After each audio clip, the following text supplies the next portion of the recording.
On the morning of November 18, 1987, 20-year-old Jay Cook and his 18-year-old girlfriend, Tanya Van Cuylenborg, left their hometown of Victoria, British Columbia, believing they would be back within a day. The trip wasn't a vacation, nor was it an adventure. They were simply helping Jay's father by traveling to Washington State to collect a set of heater parts that were difficult to obtain in Canada. Like countless ordinary errands people make every day, this journey seemed routine and completely harmless. Their families had no reason to worry. The young couple had a good relationship, they were responsible, and they had clear plans to return home after completing the errand. That morning, they boarded the ferry from Victoria to Port Angeles, Washington.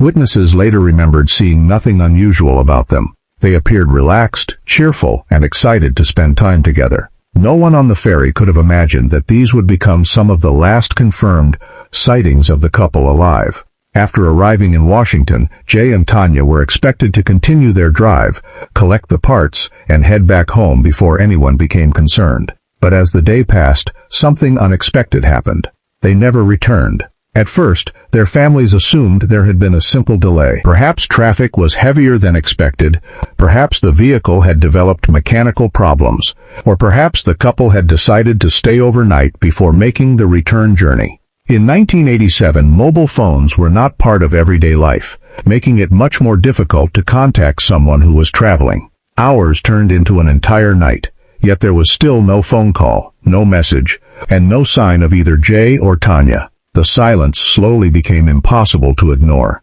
As concern grew, relatives contacted authorities on both sides of the Canada-United States border. What initially appeared to be a routine missing person investigation quickly became a major cross-border search. Detectives began retracing the couple's expected route, checking ferry records, speaking with employees at businesses they were supposed to visit, and interviewing anyone who might have crossed paths with them.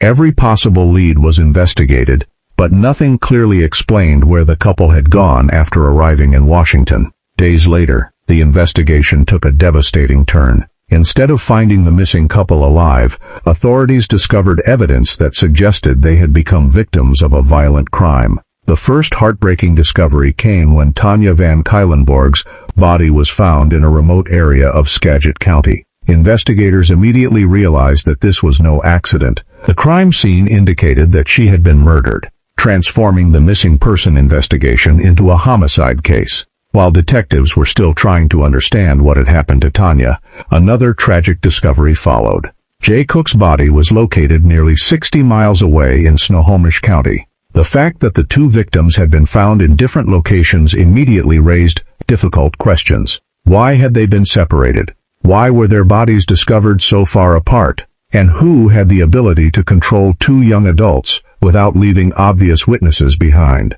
The crime scenes were processed with extreme care. Investigators collected fingerprints, fibers, biological evidence, and every physical clue they could find. Even in 1987, detectives understood that preserving evidence could one day become the key to solving the murders. What they did not know was that one small piece of biological evidence collected during those early hours would remain preserved for more than 30 years before finally revealing the identity of the killer. As investigators continued examining the two crime scenes, they quickly realized this was unlike any ordinary homicide.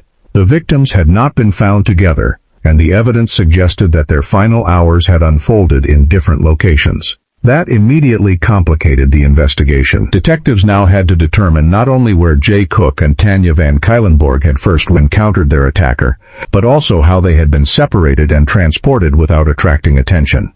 Every mile of highway, every possible stop along their planned route, and every witness statement became crucial. Officers interviewed hundreds of people, hoping someone had seen the couple after they left the ferry terminal. Yet, despite the extensive search, no witness could provide investigators with the breakthrough they desperately needed. The murders shocked communities on both sides of the Canadian and American border. Newspapers covered the case extensively, while the victims' families pleaded for information from the public. Jay and Tanya had been described by friends as kind, responsible, and excited about building their future together. Nothing in their background suggested they had enemies or lived risky lives. That made the crime even more disturbing. Detectives believed the couple had simply crossed paths with the wrong person at the worst and forensic possible moment. During the forensic examination, investigators recovered valuable biological evidence that they believed belonged to the killer. Although DNA testing was still in its early stages during the late 1980s, experienced detectives made the critical decision to preserve every sample with extraordinary care. At the time, they had no way to compare the unknown DNA to a national database because such a system did not yet exist. The evidence clearly belonged to someone involved in the crime, but identifying that individual was impossible with the technology available. Even so, the investigators refused to discard or overlook the evidence, believing that future scientific advances might one day provide answers that current methods could not. Over the months that followed, the investigation expanded dramatically. Detectives followed hundreds of tips, interviewed known violent offenders, compared the evidence against convicted criminals, and examined whether the murders could be connected to other crimes committed across the Pacific Northwest. Several notorious serial killers were investigated and eventually ruled out after the evidence failed to support those theories. Every promising lead eventually reached another dead end. The case slowly became one of Washington state's most frustrating unsolved double murders. For the victims' families, each passing year was another painful reminder that justice had not been served. Birthdays, holidays, and anniversaries came and went without answers. Investigators changed, forensic technology evolved, and new cases demanded attention, but one detective in particular refused to let the file gather dust. He believed the truth was still hidden inside the evidence collected back in 1987. Unknown to everyone, including the killer himself, that belief would eventually prove correct.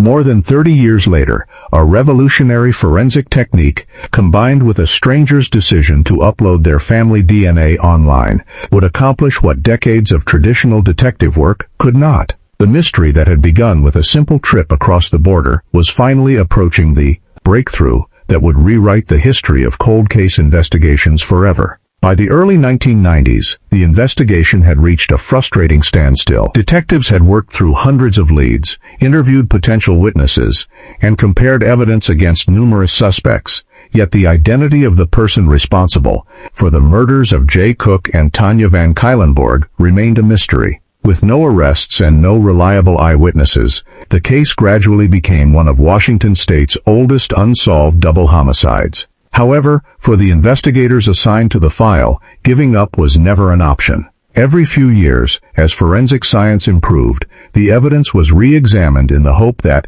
new technology would reveal something previously impossible to detect. Among those who refused to let the case disappear was Detective Jim Scharf. He believed that every unsolved case deserved another chance, especially one supported by strong physical evidence. Unlike many investigations that relied almost entirely on witness testimony, this case contained biological evidence that detectives were convinced belonged to the killer. The challenge was never finding evidence, it was identifying the person behind it.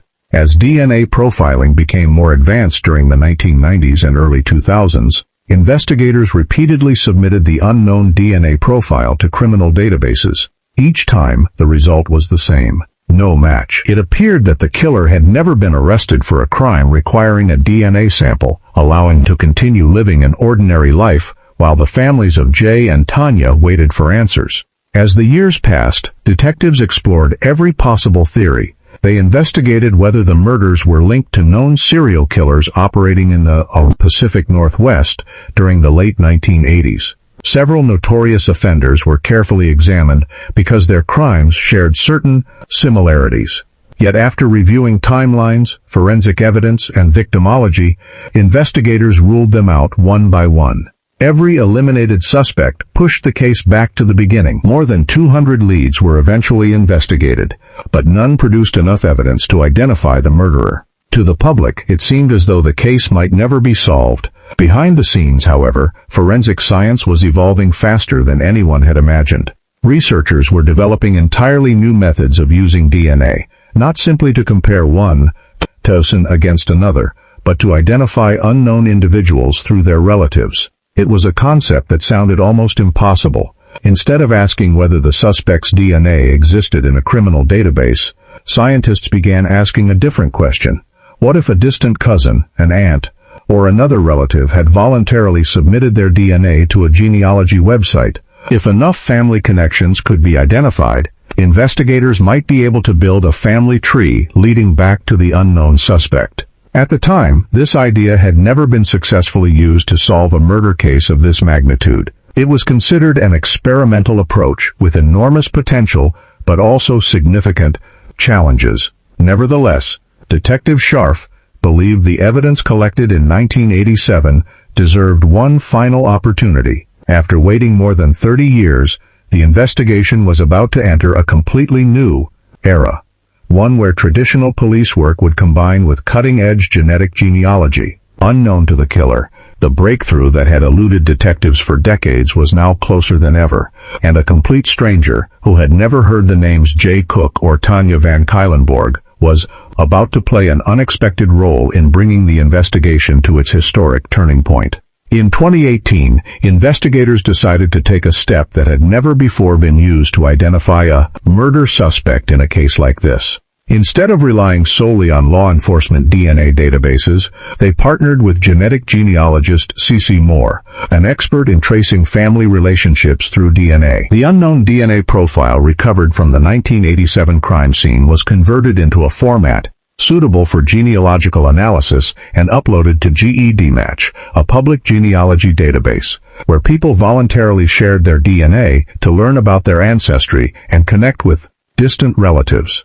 The killer himself had never uploaded his DNA, but detectives hoped that someone biologically related to him had. The search produced several distant genetic matches. None of them were close relatives, yet they shared small segments of DNA with the unknown suspect. For most investigators, these weak connections would have seemed almost meaningless. But for C.C. Moore, they were enough to begin building an enormous family tree. She examined birth records, marriage certificates, census information, newspaper archives, obituaries, and public records, wholly connecting generations of relatives. Every branch that failed to fit the evidence was eliminated. Gradually, the number of possible suspects became smaller and smaller. Within just a few hours of constructing the family tree, one individual attracted particular attention: William Earl Talbott II. He was the right age, had lived in Washington state during 1987, and fit the geographical profile investigators had been developing for decades. However, genealogy alone could not prove guilt. Detectives still needed a direct DNA comparison before taking any legal action. Rather than approaching Talbott immediately, investigators placed him under discreet surveillance. They watched his daily routine while waiting for an opportunity to obtain an item he had discarded in public. Eventually, Talbott threw away a disposable coffee cup. Detectives legally recovered it and sent it to the forensic laboratory. Scientists extracted DNA from the cup and compared it with the biological evidence preserved from the murders of Jay Cook and Tanya Van Cuylenborg. The results were decisive. The DNA profile matched the evidence collected more than 30 years earlier, confirming that the man investigators had identified through genetic genealogy was directly connected to the crime scenes. After decades of unanswered questions, the investigation finally had the breakthrough detectives had dreamed of since 1987. In May 2018, William Earl Talbott II was arrested and charged with the murders. For the families of Jay and Tanya, the arrest marked the first real step toward justice after more than 3 decades of waiting. What had once seemed like an impossible cold case was now moving toward a courtroom where the revolutionary use of genetic genealogy would face its greatest test and potentially change the future of criminal investigations forever. When William Earl Talbott II was arrested in May 2018, the announcement shocked both the public and the law enforcement community. For more than 30 years, the murders of Jay Cook and Tanya Van Cuylenborg had remained unsolved despite hundreds of interviews, countless investigative hours, and repeated forensic examinations. Now, detectives were preparing to present a case unlike any seen before. Although genetic genealogy had led investigators to Talbott, prosecutors knew that a conviction could not rely on family tree research alone. Every piece of evidence had to withstand intense scrutiny in court. During the investigation, detectives gathered additional evidence after identifying Talbott as their primary suspect. The DNA recovered from the discarded coffee cup was scientifically compared with the biological evidence preserved from the 1987 crime scenes. Independent laboratory testing confirmed that the DNA profiles matched. This confirmation transformed genetic genealogy from an investigative lead into a case supported by traditional forensic evidence. Prosecutors argued that genealogy had merely pointed investigators in the right direction, while the DNA comparison provided the direct scientific link between Talbott and the murders. As the trial began in 2019, the courtroom was filled with investigators who had spent years working on the case, members of both victims' families, journalists, and legal experts, closely watching what many believed could become a landmark moment in criminal justice. The prosecution carefully reconstructed the events of November 1987, presenting the jury with physical evidence, forensic findings, and the decades-long investigative timeline. Detectives explained how the biological evidence had been preserved since the original investigation and why advances in forensic science finally made identification possible. The defense challenged the evidence and maintained Talbott's innocence, arguing that the prosecution had failed to prove its case beyond a reasonable doubt. After hearing weeks of testimony and reviewing the forensic evidence, the jury reached its decision. On June 28, 2019, William Earl Talbott II was found guilty of the murders of Jay Cook and Tanya Van Cuylenborg. According to courtroom reports, Talbott reacted with visible emotion as the verdict was read, while members of the victims' families quietly absorbed the moment they had waited more than 3 decades to witness. For Detective Jim Scharf and the investigators who had refused to abandon the case, the verdict represented the successful conclusion of one of Washington state's longest-running homicide investigations. The case immediately attracted international attention because it demonstrated that genetic genealogy could successfully help identify an unknown killer while still meeting the legal standards required for a criminal conviction. Investigators across the United States began studying the methods used in this case, recognizing that thousands of unsolved murders containing preserved DNA evidence might finally have a realistic path toward resolution. What began as a heartbreaking disappearance in 1987 had now become a defining moment in forensic history, proving that determination, careful evidence preservation, and scientific innovation could work together to solve crimes that once seemed impossible to crack. Following the guilty verdict, the courtroom became a place of reflection rather than celebration. For the families of Jay Cook and Tanya Van Cuylenborg, no sentence could undo the pain of losing 2 young lives in 1987. More than 30 years had passed without answers, forcing parents, siblings, and relatives to live through decades of uncertainty. They had watched investigators come and go, followed countless news reports, and endured the disappointment of lead after lead, ending in failure. The conviction did not erase those years, but it finally gave the families something they had been denied for decades: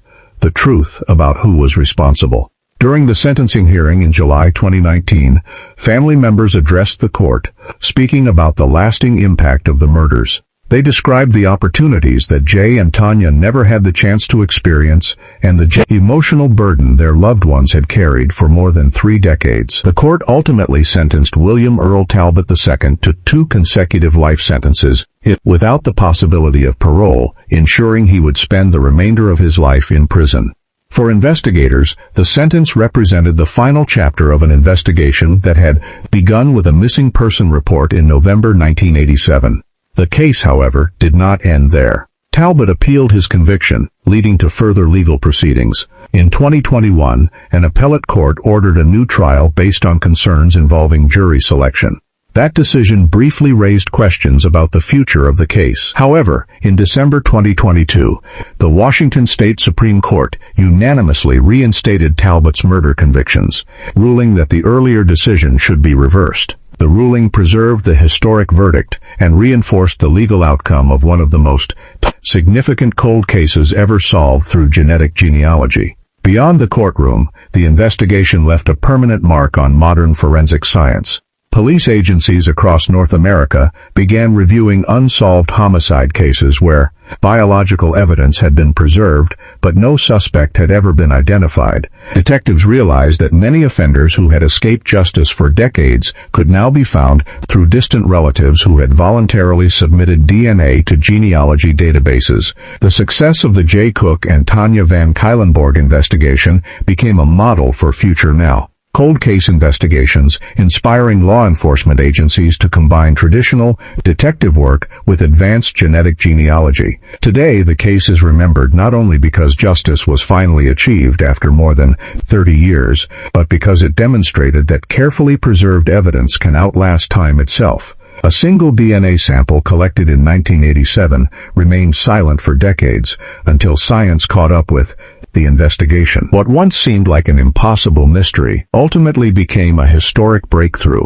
proving that even the oldest cold cases can still be solved when determination, patience, and scientific innovation come together. When the investigation into the murders of J. Cook and Tanya Van Cuylenborg finally came to an end, it represented far more than the resolution of a single cold case. It marked the beginning of a new era in forensic investigations. For decades, detectives around the world had relied on eyewitness testimony, fingerprints, confessions, and direct DNA matches found in criminal databases. But this case proved that even when a suspect had never been arrested and never entered into a DNA database and successfully avoided detection for more than 30 years, science could still uncover the truth through distant family connections. The success of genetic genealogy demonstrated that criminals could no longer assume time alone would protect them from justice. The impact was immediate. Police departments and cold case units across the United States began reviewing thousands of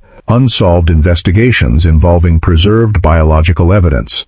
Cases that had once been labeled impossible were reopened with renewed optimism. Detectives who had spent years chasing dead ends suddenly had access to a powerful, investigative tool capable of identifying suspects through extended family relationships. While genetic genealogy did not replace traditional police work, it became an invaluable method for generating leads that could later be confirmed through standard forensic testing and lawful investigative procedures.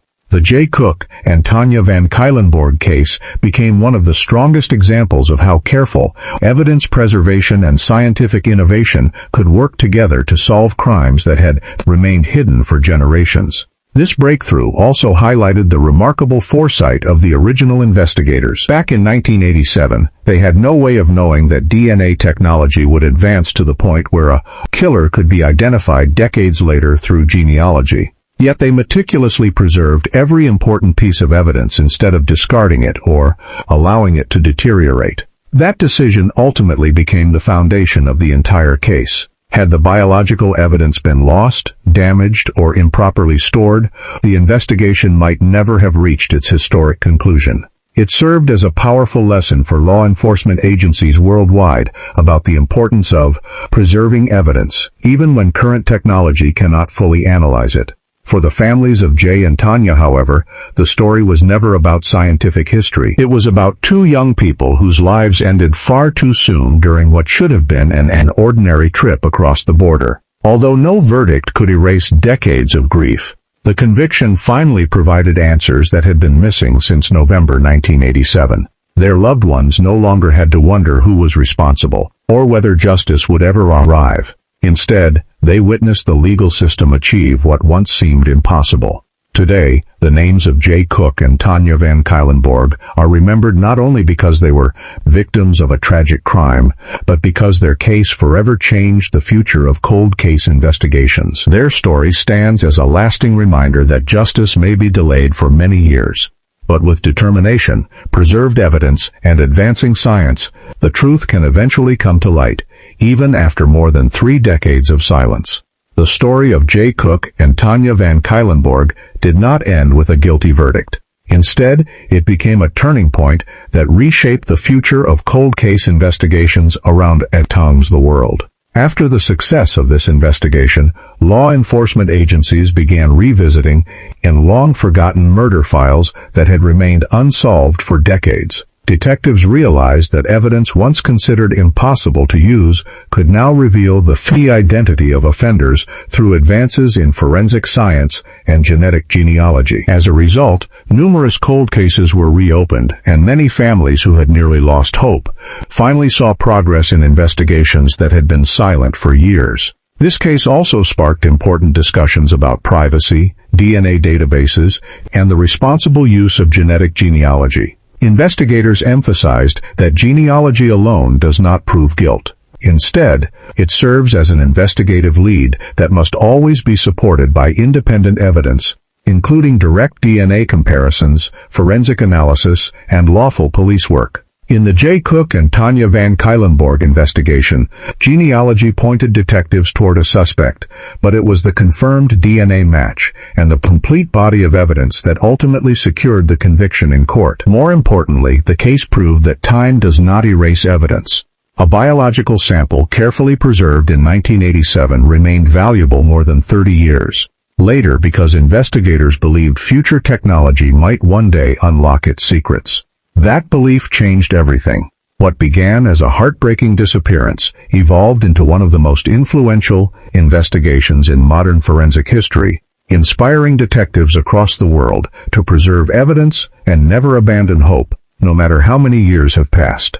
Today, the names of J. Cook and Tanya Van Cuylenborg continue to be remembered not only by their families, but also by investigators, forensic scientists, and criminal justice professionals. Their case stands as a reminder that while justice can be delayed, it is not always denied. Sometimes, the breakthrough comes from an unexpected place, at an unexpected time, through people who never knew the victims at all. In this investigation, a stranger's family tree helped expose a killer who had lived unnoticed for decades, proving that even the coldest cases can still reveal the truth when determination, science, and patience come together.